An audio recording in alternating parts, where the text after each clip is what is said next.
In Part 1, Part 2, Part 3, and Part 4. Now look at Part 1. Part 1. Hear a conversation between a woman and the librarian. Now you have some time to look at questions 1 to 6.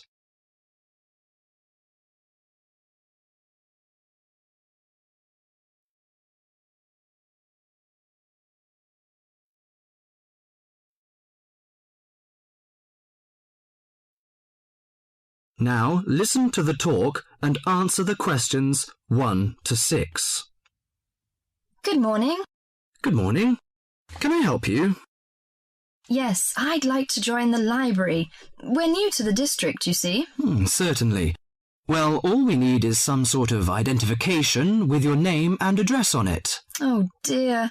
We just moved, you see, and everything has my old address. A driving license, perhaps? No, I don't drive. Your husband's would do. Yes, but his license will still have the old address on it. Perhaps you have a letter addressed to you at your new house. No, I'm afraid not. We've only been there a few days, you see, and no one's written to us yet. What about your bank book? That's just the same. Oh dear, and I did want to get some books out this weekend. We're going on holiday to relax after the move, you see, and I wanted to take something with me to read. Well, I'm sorry, but we can't possibly issue tickets without some form of identification. What about your passport? What? Oh, yes, how silly of me. I've just got a new one, and it does have our new address. I've just been to book our air ticket, so I have it on me. Well, that's all right. Your ticket will be ready soon. OK, how many books am I allowed to take out? You can take 4 books out at a time, and you can also get 2 tickets to take out 3 magazines or periodicals. Newspapers, I'm afraid, can't be taken out. Oh, that's fine. Do you have a record library? Some libraries do, I know. Yes, we do. You have to pay a deposit of $5 in case you damage them, but that entitles you to take out 2 records at a time. That's good. Could you show me where your history and biography sections are, please? Yes, just over there to your right. If there's any particular book you want, you can look it up in the catalogue, which you'll find just around the corner. You can also find a touchscreen information service on level 2. Thank you. Oh, and how long am I allowed to keep the books for? Well, the normal loan period is 3 weeks, with 2 weeks extension. Oh dear. We're going away for 4 weeks. Can I renew them now? I'm afraid not. You must do that at the end of 3 weeks. I see. Thank you very much.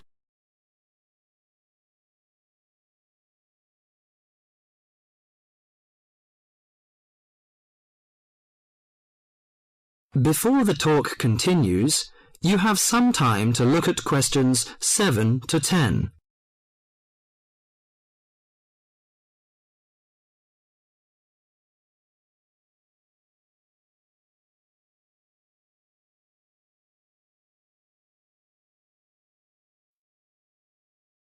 Now listen to the talk and answer the questions 7 to 10. Well, let's go into some details. Your name, please, madam? My name is Barbara. The surname is Cooper. It's spelt as Cooper. Fine. And what's your contact number? If we have new books coming, we can contact you in time. Good. You can call me on 723-6518, but it's better after 5 p.m. You know I have to work during the daytime. Do you need the office number? I don't think so. It's enough. Could you tell me the address? I lived in King Road, but of course you need my new address. It's 25 St. Mary Road, Hanwell. That's Hanwell. Is that right? Yes. Do you need the passport number? I just brought it with me. Here you are. Yes, thank you. The number of your passport is G5798-0942. OK, and your ticket is ready. The number is M930123. Thank you. Could I take a look around and check out some books? Of course, as you like.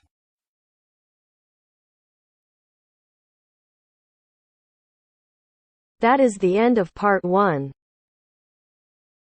You now have half a minute to check your answers.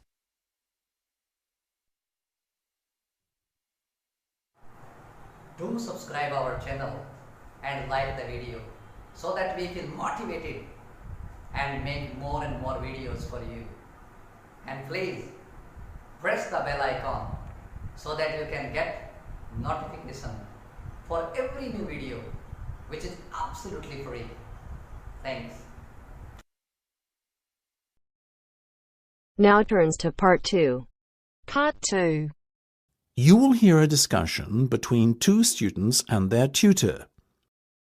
First, you have some time to look at questions 11 to 15.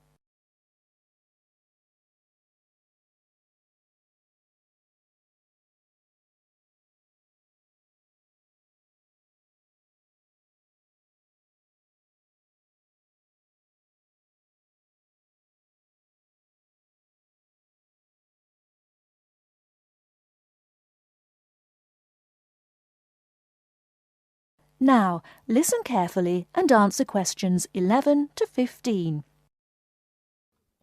Okay, guys. First off, well done. That was a very good presentation yesterday. Now I'm just going to ask you questions about it before I give you my feedback. That okay? Sure. Of course. Right. Well, in that case, tell me, Niall, why did you choose to talk about Rafael Nadal? To tell you the truth, I didn't. I think I'd better let Sheena handle this one. Sheena? Yes, it was my decision to pick Nadal. Now, that might be a strange choice for a presentation entitled Someone Who Inspired Me to Study Psychology, but... Yes, but I was going to say, it does seem rather an odd choice. Was it simply down to the fact that he's a sporting hero of yours and so a role model? You talk about him a lot, Sheena, so this much is clear. It's true. Nadal is someone I look up to, but my reasons for choosing him were totally professional. You see, I doubt perhaps in the history of tennis that there was ever a better match player than him, and that got me thinking, what is the secret to his success? How does he control his nerves so splendidly? The more we started to look into his background, the more I realised Sheena was right. Nadal was a perfect candidate for this study. He is, on so many levels, a very well-balanced character, and it was fascinating to gain an insight into the mind of this great champion over the last few weeks. I'll admit that I was at first somewhat unsure about whether or not I should back Sheena on this one, but it didn't take long for our research to put us at ease.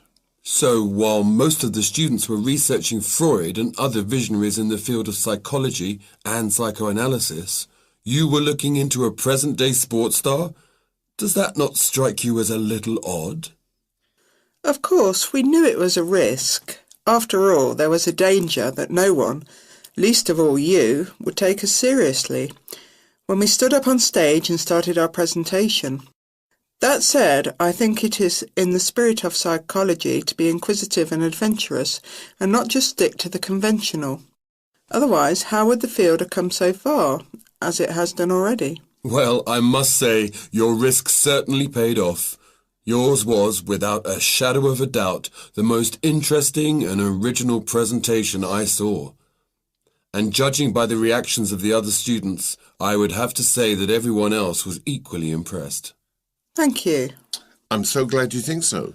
Yes, but notwithstanding your excellent presentation content, we must remember that the marks for this project are awarded based on a number of criteria, and we'll examine those in a few minutes. But first, another question. Where did you find your sources? Well, and I don't quite know how we managed it, but we were able to secure a face-to-face interview with Nadal while he was over here for the Wimbledon Tennis Championship, so we weren't reliant on newspaper articles and interviews or any other forms of secondary sources. We did, however, find the library's sports archive an invaluable backup aid to help us fill in the gaps and piece together our interpretation of what makes Nadal such a mentally strong champion.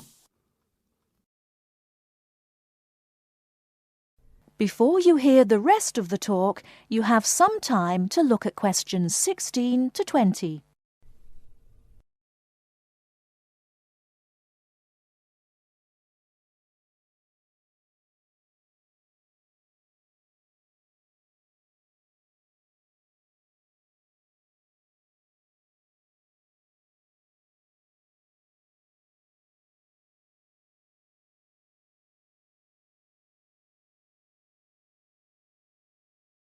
Now listen and answer questions 16 to 20.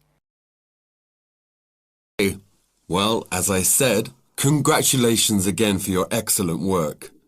Now it's time for my feedback. The first area where marks were awarded is in your use of equipment. I felt that had you not been a little too reliant on the overhead projector, and had you, for example, used the interactive whiteboard and audio equipment a little more effectively, you would have received top marks in this section. As things stand, though, your use of equipment was still very satisfactory. It's just a shame as it was an opportunity missed to score full points. The next area I was asked to assess is content. As you might have guessed, I simply can't fault you on that. Highly original work, so well done. As for your timing, I felt that the two of you were a little too over-rehearsed, so the presentation felt, at times, a little robotic. That said, again, it was very satisfactory, and you would get full points for effort. Sadly, though, there is such a thing as trying too hard, and that cost you top marks here, I'm afraid. Oh, I see. Right. What was particularly impressive, though, was the thick handout you'd prepared for everyone. I took it home to read through it afterwards, and it was very well written. But not alone that, it also enhanced my experience of the presentation itself on the day, as I was able to refer to the handout for further information on what was being discussed and to answer any questions I had. Very nice. As for your level of interaction, well, you had so much that you were intent on packing into your 20-minute time slot that sadly you ran out of time at the end, which left no room whatsoever for interaction and no one had the chance to ask you any questions. You've probably guessed, therefore, that you did worse than average in this department, and unfortunately, your score will have to reflect this. Oh, my goodness. Everything sounded so positive at the start. That is a big disappointment. We worked so hard. Now, don't be so quick to get deflated. Remember, your presentation skills only count for 15% of the project grade. Your score in this assessment, even if it were terrible, would still not be enough to prevent you from getting top marks overall. It's very hard to score well in the presentation assessment anyway, so believe me, you both did reasonably well. Thank you. I wish I felt like that. Yes, your feedback was very constructive. We're just a little disappointed with ourselves. Why? That is the end of part 2. You now have half a minute to check your answers.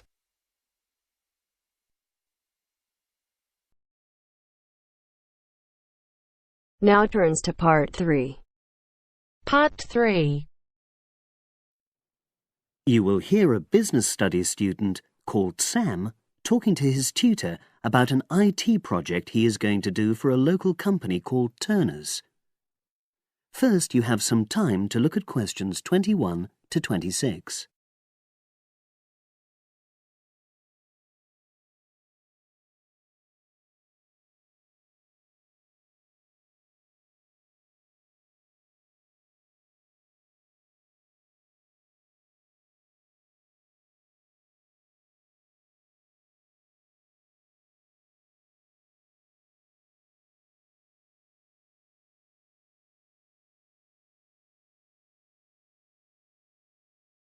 Now listen and answer questions 21 to 26.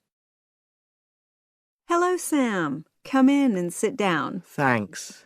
You're here to discuss your company-based IT project, aren't you? Yes, I've been to see the manager and he's given me a lot of ideas about projects that the company would find useful, but I wanted to ask your opinion about them before I choose one. Yes, that's fine. Now, this company's called Turner's, isn't it? That's right. It's a small engineering company. They make machine components for trade use. They're well established. They started in 1976, but they're a bit old-fashioned. Okay. And what kind of projects did Turner's suggest you could do for the company? Well, they want some improvements made to their customer database. The one that they've got at the moment isn't very useful in some ways. I had a quick look at it.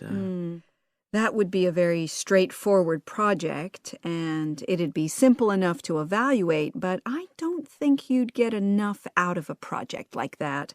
You wouldn't learn anything new. Well, another project they suggested is to do with their online sales catalogue.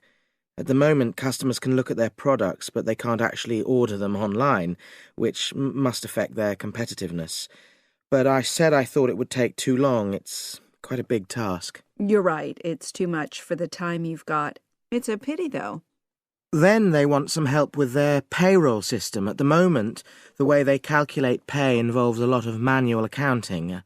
I suggested they could have a system where employees register electronically when they arrive and leave work, so the hours they do could be transferred automatically. I think you'd get a lot out of a project like that. It would extend your skills, but it wouldn't be too much to take on.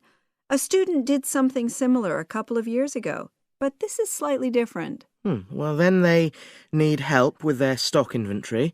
They do everything manually. Really? Yes, and it takes so much time. It's probably very inaccurate, too. An electronic inventory would probably be the biggest single benefit for the company. I'm surprised they haven't had it done before. I know. Then they wanted to improve their internal security. The manager had visited other companies where the staff use swipe cards to access various areas of the building. It sounded useful, but the trouble is I'm not really sure how to do it. Well, I think you're right in that assessment. At the moment, it's probably a bit beyond your level of knowledge. Is that all? Just one more. Customer service. They want to be able to collect feedback from their customers in a more systematic way. At the moment, it's a bit of a mess, and they probably lose business as a result. Would that involve you going to see customers at their own premises?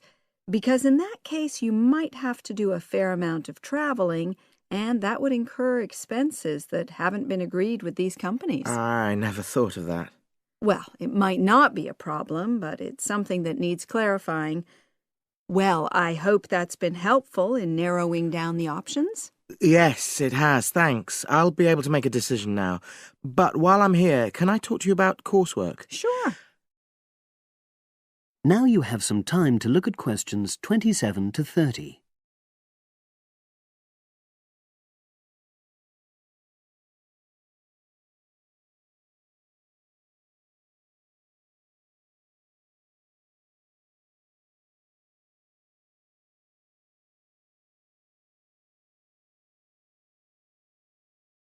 Now listen and answer questions 27 to 30.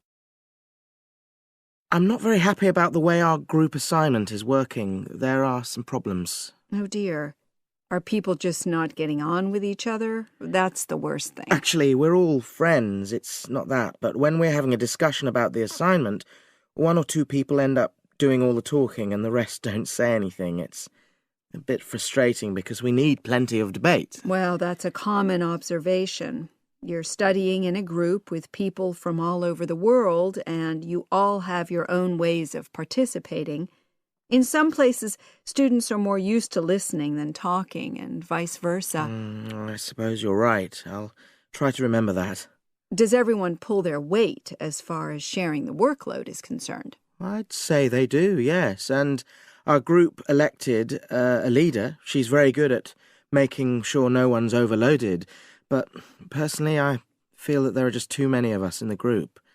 Whenever we try to arrange a meeting, there's always at least one person who can't make it. It's not anyone's fault, it's just that we've all got slightly different timetables. Well, I'm glad you've talked to me about it. Feedback is always useful. Is there anything else you're concerned about? There are a couple of problems with lecturers that all the students are talking about. Last semester we had negative feedback about the way lectures were organized. There were several occasions when the wrong room had been booked or the same room had been booked twice, that sort of thing. Is that still a problem? That hasn't happened at all as far as I know. Oh, good. It's sorted out then. But I don't know the reason, but some of the staff often turn up late, so we miss 10 or 15 minutes of our lecture time. It might be because they've been copying handouts for students. I think there's a queue for the machine sometimes. Well, I'll look into that. Thank you for telling me. Anything else? The other thing is that it can be very difficult to get to see a lecturer individually. They're all very supportive and friendly when you do manage to find them, but often they're not in their office, even at times when they're meant to be available for consultation. Okay, that's helpful. Now, before you leave,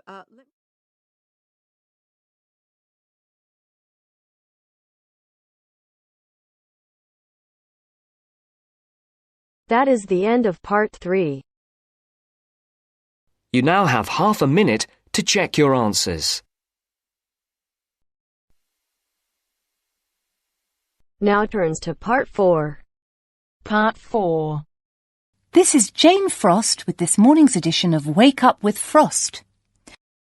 First, you have some time to look at questions 31 to 40.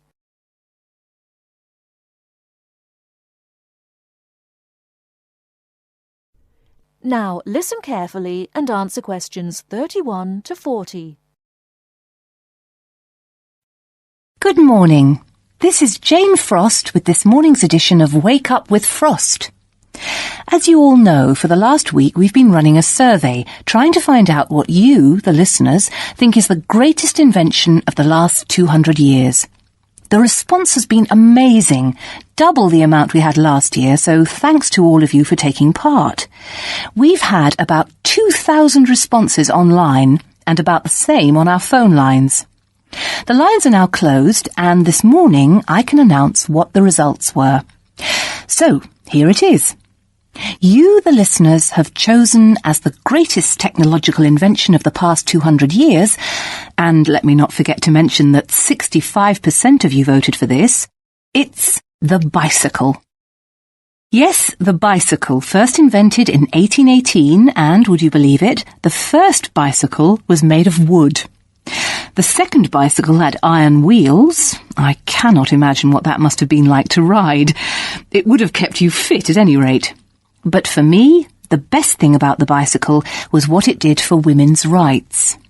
Yes, in the 1890s, it was the bicycle that meant women could change their clothing, start wearing trousers or pantaloons as they were known. Before then, women's clothes had been really uncomfortable, and I'd imagine quite difficult to breathe in. So, thanks to the ordinary bicycle, it was not only the man who wore the trousers in a home. Instead, women could now feel far more equal to their male contemporaries. And I'm sure you'll agree, the bicycle is a great way to get regular exercise, and of course, it's much better for the environment. And today, over 1 billion people all over the world ride bicycles, and for some, it's their only means of getting around from A to B. So, to all you bicycle riders out there, keep up the good work. Coming in a close second with 42% is the computer. I found out something interesting about the computer, which is that really, this word first meant someone who did mathematical calculations. Of course, today, with the development of the personal computer, computers are being used for everything from home use to business and even digital photography. I don't know about you, but I can't imagine life without a computer now. I guess closely related to the computer is the internet, and this got 12% of your votes. Maybe, like myself, many of you might think of the internet as being the World Wide Web, but actually the web is only one part of the internet. The internet began as part of the United States military network, but it later began to be used by businesses and academic institutions. Of course, today, the internet has so many uses. We use it for shopping online and entertainment, as well as to find information and send emails. But sadly, there is a darker side to the internet, and some of you have sent me emails about this. Finally, with 5% of your votes, is the radio. We think the radio was invented by Marconi in 1896, and he opened his first radio or wireless factory in the United Kingdom in 1898. In 1906, a man called Reginald Fessenden gave the first radio broadcast from Massachusetts. Ships could hear him at sea, and apparently he played the violin. As yet, listeners, I've spared you from having to listen to my guitar playing. But certainly radio is still important. Let's not forget that it was by radio that the Titanic sent signals to other ships. And with the popularity of TV today, I was secretly pleased so many of you had still placed importance on the radio. So, there you have it, the results of our survey. I think there are still important inventions that were not chosen but deserve a mention. Nuclear power and, of course, communications satellite, something which I am certain will continue to change the face of how we communicate with each other over both long and short distances. In fact, for me, the mobile phone is one of the greatest inventions of the last 200 years, if I think back to my first phone and then I look at what is happening now. Children born today will probably be more likely to have their first experience of the internet on a mobile phone screen rather than a computer monitor. Some of the new mobiles that are now being sold make it just as easy and as quick to find information on the web as on a computer. And let's not forget that mobiles now have digital cameras, word processing facilities, so you can type all your documents, and even personal organisers. I think it's quite possible that the mobile may even replace computers one day.